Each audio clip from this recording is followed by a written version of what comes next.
Hey, good afternoon, everybody, and thanks for joining us on this month's Doctor is in Call. We've got a great one today. I'm pleased to have Ryan and Anna joining us from Kennedy Capital. Hey, we got a lot to cover here, Ryan. It's been interesting times, and that word of the year, uncertainty, seems to be continuing. So I hate to start off this way, but I feel like we kind of have to. Give us the lay of the land as it relates to politics and tariffs and that's impact on our sector and our space because it seems like it's been significant, but we remain uncertain if that's a fair way We to we assess. we remain uncertain, but hopefully not for too much longer. That's our current belief. So this is our, I think, standard opening slide for the past few months.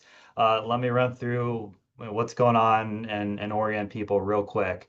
So three major impacts. The first was, let's go back to Liberation Day tariffs, broad tariffs announced on April 2nd, did impact healthcare, but I'll say, and I think I've said before in this call, broadly manageable for our sector. So some impacts here and there, but not a major headwind so far, and don't really expect it to be. The second is sector-specific tariffs. That's being studied by the government. We do not have specifics yet of what the administration is going to try to do there. We have some speculation.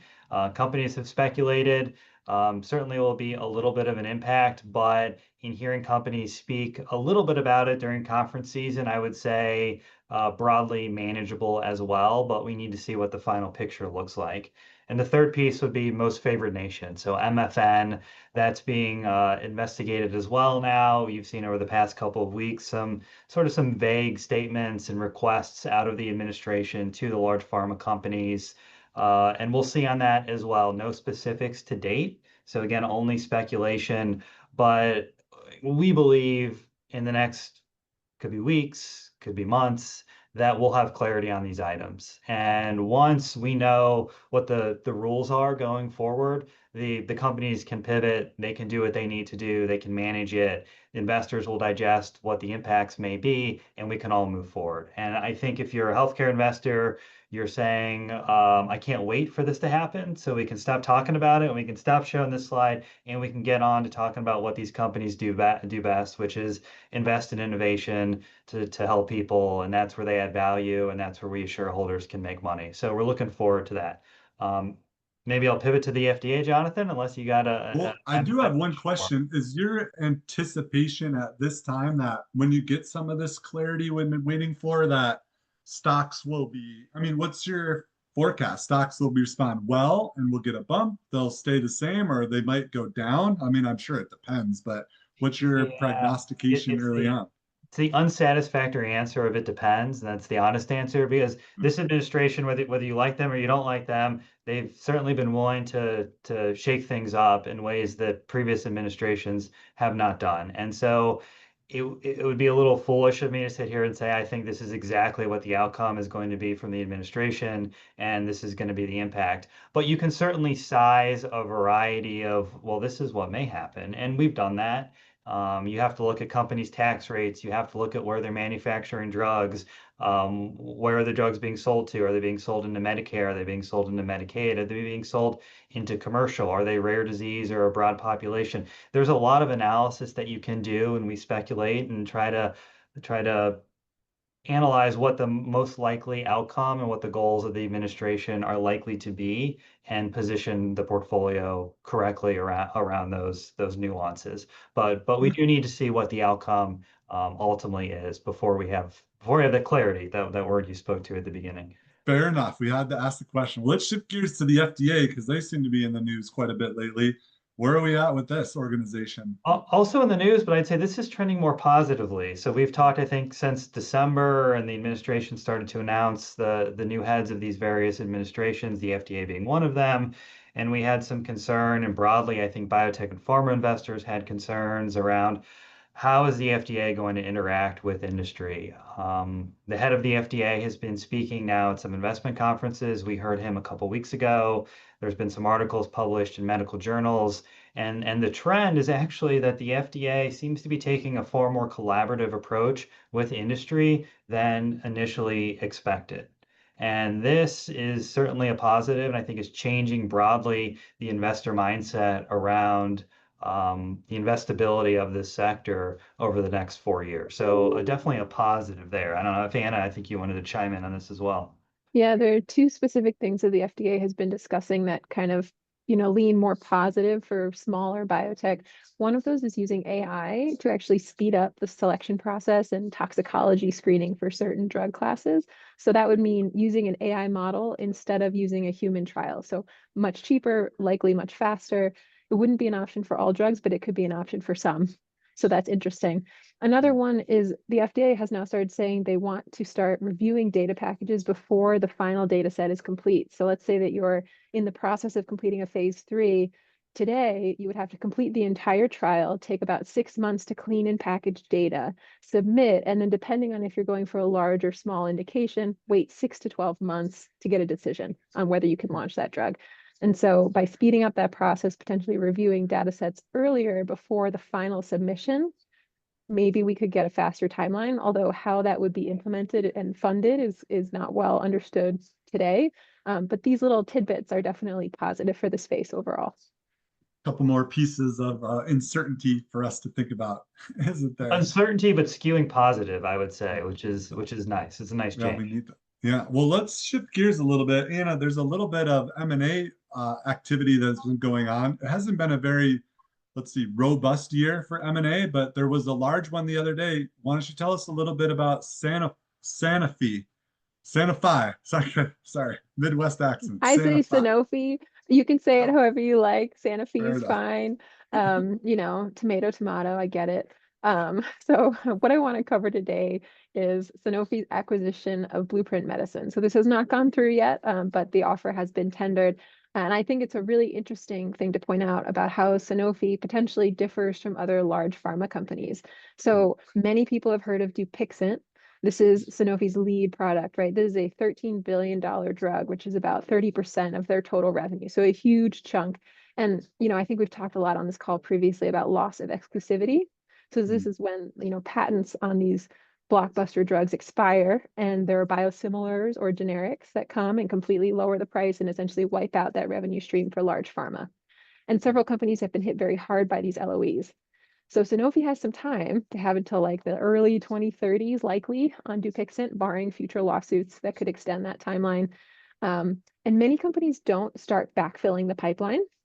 We think that Sanofi is really interesting because they actually are already backfilling their pipeline to replace potentially this revenue. Obviously, they never know what clinical trials will work, but I thought these two partnership and acquisitions that I'm going to highlight for you are really unique to Sanofi. And so in the figure on the right, I've just highlighted what Dupixent can currently target, whether that's approved or in development.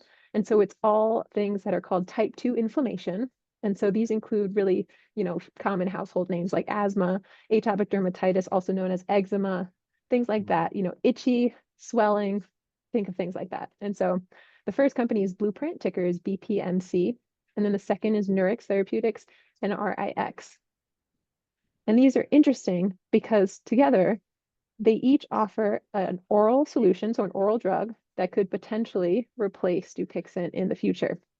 And so Dupixent is currently an injectable biologic.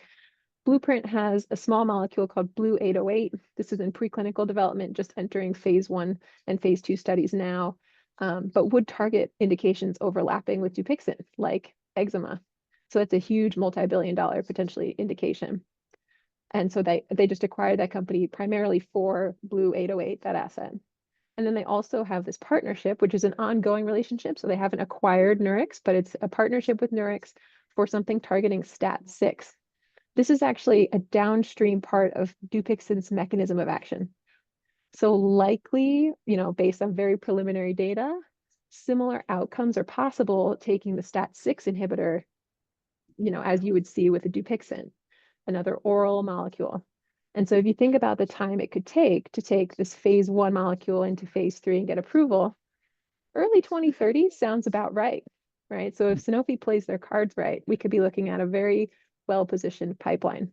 So I just wanted to highlight how they've gone both early stage and late stage acquisition and kind of put those things together to support themselves into the future. It was a pretty large acquisition. What are your thoughts on the price of the deal? That's a big number. We haven't seen a number that big in a while. What are your thoughts on the valuation they purchased it at. Sure, I can take it. So it's an interesting story because if you go back, I think maybe to the early in 2024, the company was kind of ticking along, doing their thing, and they completely surprised investors by investing a significant amount more into their R&D pipeline. This kind of goes back to what Anna was talking about. So that was for internal development in addition to these external assets that they're working with and targeting. And that caught investors by surprise. And it was a clear pivot by the CEO, by the management team, by the board to invest into the R&D pipeline for the future. So really caught people by surprise. And so when we think about the company now and what we're playing for, we are playing for the fact that these pipeline assets are going to work. And so the way we would look at the stock today is that we need to see some of these assets come through. There's a lot in development. We're going to start to get data on some of these early assets that are being internally developed in addition to the external targets that Anna has talked about today.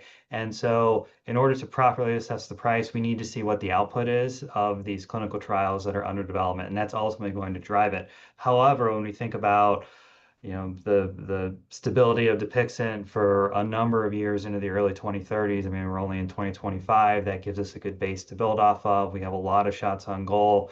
So we think, and we talked about MFN, we talked about sector tariff risks. We think this company is generally well positioned against those macro headwinds as well.